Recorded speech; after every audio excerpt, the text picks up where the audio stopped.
I think one of my great advantages is that I have very low expectations. and I mean that. Most of the Stanford graduates have very high expectations. And you deserve to have high expectations because you came from a great school. You were very successful. You're at the top of your class. Obviously, you were able to pay for tuition. And then you're graduating from one of the finest institutions on the planet. You're surrounded by other kids that are just incredible. You naturally have very high expectations. People with very high expectations have very low resilience. And unfortunately, resilience matters in success. I don't know how to teach it to you except for I hope suffering happens to you. And I was fortunate that I grew up with my parents providing a condition for us to be successful on the one hand, but there were plenty of opportunities for setbacks and suffering. And to this day, I use the phrase pain and suffering inside our company with great glee. And I mean that. Boy, this is going to cause a lot of pain and suffering. And I mean that in a happy way, because you want to refine the character of your company. You want greatness out of them.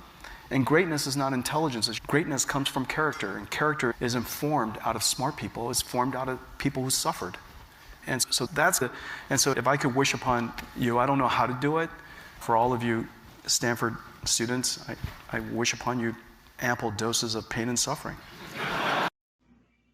I find it very interesting that when Mr. Huang, I hope I'm pronouncing his last name correctly, states that he hopes that the students in Stanford receive a lot of pain and suffering, and the audience laughs, he was serious about that.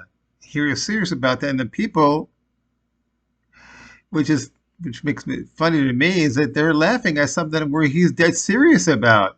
And it shows how far off they are from reality and what it really takes to get, to a certain height in society. And he was basically saying, yeah, these are great students. They're very intelligent. However, that's just one aspect of what you need to be successful. And he's saying that you have to be resilient and you have to take it on the chin a few times to get back up, because it's not going to be an easy ride. You're going to get hit. You're going to get knocked down. You expect it. You might be.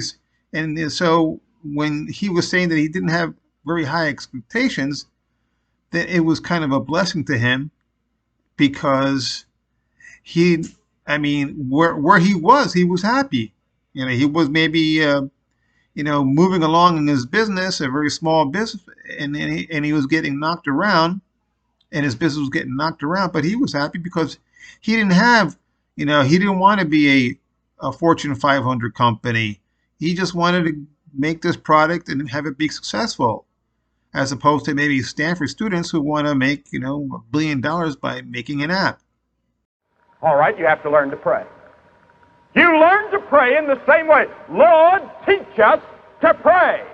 You should have a definite time and place every day to pray. You have an appointment, you have an interview with Almighty God. So we are not alone in our fight. We can rely on God, Jesus Christ. So I wanted to go over a couple of Bible verses so that you can kind of understand and kind of lean on these particular Bible verses. The first verse that I have for you comes from James chapter 1, verse 12. It reads, "Blessed is the one who perseveres under trial, because having stood the test, that person will receive the crown of life that the Lord has promised to those who love him." There's another one I have here. It's coming from Matthew chapter 11 and verse 28. And it reads, "Come to me, all who labor and are heavy laden, and I will give you rest."